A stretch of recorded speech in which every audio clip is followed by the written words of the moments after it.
जींद की जाट धर्मार्थ सभा यानी जाट धर्मशाला के चुनाव को लेकर गहमा गहमी के बीच एक बार फिर विवाद पैदा हो गया है। इस विवाद को लेकर आज एक पक्ष पहले डीसी और फिर डीआईसी पहुंचा। एक फूल कुमार मोर के नाम से हमारे किसी एक साथी ने एक कमेटी मेंबर ने विड्रॉल कर लिया। हम नहीं पता था कि ये कोई साजिश है या जो प्री प्लान के तहत ये हो रहा है। तो जब हमारो साहब से मिले, हमें पत्रकार और छायाकार साथियों से जब हमें ज्ञात हुआ कि आपके पैनल को तोड़ दिया गया है, हम आर ओ साहब के पास गए। हमने निवेदन किया कि किसी भी सोसाइटी बाईलाज में ऐसा कोई भी प्रावधान नहीं है कि कोई पैनल तोड़ा जाए। पैनल बनाना भी सोसाइटी बाईलाज में नहीं है। पैनल तो हम 10 आदमियों को 5 और 10 क्या नाम हमारे कार्यकारिणी के सदस्य हैं और 5 पदाधिकारी, हम 15 का बना सकते हैं। हमने और भी संस्थाओं के चुनाव देखे हैं, परंतु यहाँ का कोई जो शेड्यूल है चुनाव प्रक्रिया अलग से ही AR साहब ने रखी है।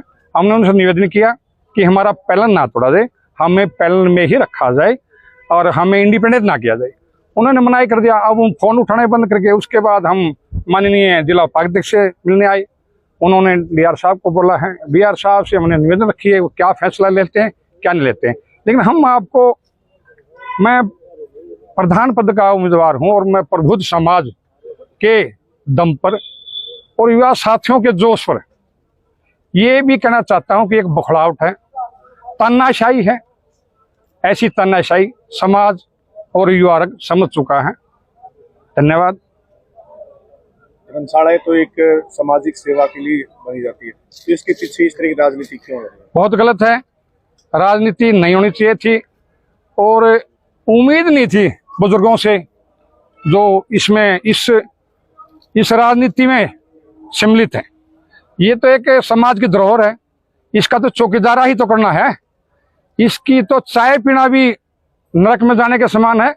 पता नहीं क्या दिखाई दे रहा है, या कुछ उन लोगों को ये दिख रहा है कुछ युवा आएंगे तो हो सकता है उनके दिमाग कुछ और फतूर हो, या तुम्हारा कोई इधर उधर के कोई शमशान ना उजागर कर दें, वो तो बाद में देखा जाएगा जब भी कोई चौकीदारा मिलेगा और सम्मानित समाज सम्मानित कार्यकारिणी जो भी आदेश करेगी उसके बाद फिर निर्णय लेंगे। आज कितने मेंबर पहुंचे हैं? आज लगभग हमारे 43-44 तो डेलीगेट हैं और हमारी पूरी कार्यकारिणी पहुंची हुई है।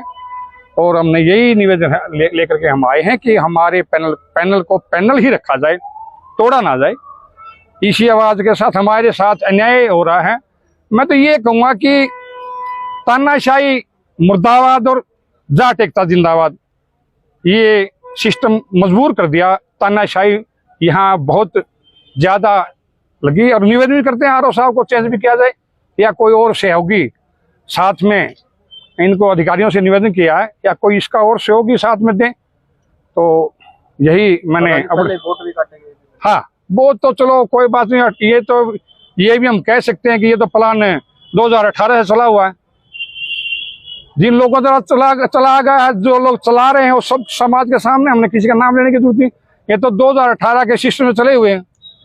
वोट काटे गए, बहुत गलत प्रक्रिया थी। कोलिज्म वगैरह का सिस्टम जो बना अपने बलबूते पे, कुछ ऐसा सुनने में आया कि कोलिज्म को हमने ये जो कोलिज्म के जीते हुए सामान्य सदस्य हैं, इनको पता ही नहीं है कि कोई ये भी जीता हुआ कहीं दूर दूर से है।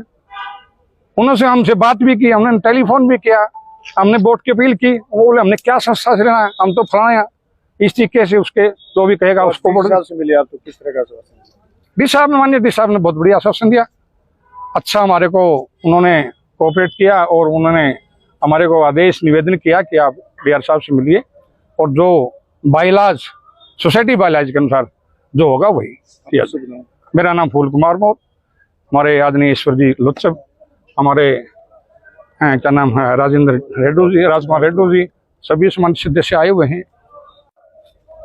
मैं बहुत दिन से 15-20 साल से एक ही तरह के लोगों का कब्जा है और उस कब्जे को तड़वाने के लिए इस बार हमने एक ऐसी टीम तैयार की है फूल कुमार मोर जी के नेतृत्व में कि सब नए बंदे हैं। कोई भी पुराना आदमी इसमें नहीं है जो कभी भी किसी भी मैनेजमेंट में रहा हो। सारा पैनल बिल्कुल नया है और इसमें 500 पदाधिकारी नए हैं जो कभी भी जाट धर्मशाला से के मेंबर तक नहीं रहे। और इसी तरह से जो भी ये कमेटी के मेंबर थे वो भी इसी तरह से सारे नए हैं। तो हम चाहते हैं कि इसमें कुछ सुधार हो, बढ़िया आदमी आए काम करें। वही लोग बार बार इसमें क्यों घुसते हैं, मैं तो इस चीज़ से भी हैरान हूँ, क्योंकि 3 साल की सेवा के बाद तो आदमी जितना कर सकता है वो कर देता है काम। उसके बाद बार बार जो घुसता है तो मैं समझता हूँ वो कुछ न कुछ यहाँ से अच्छी भावना से नहीं आता। धन्यवाद। जय हिंद। आपका नाम? ईश्वर सिंह लोच, पूर्व प्रधान छोटू राम किसान शिक्षा समिति जी।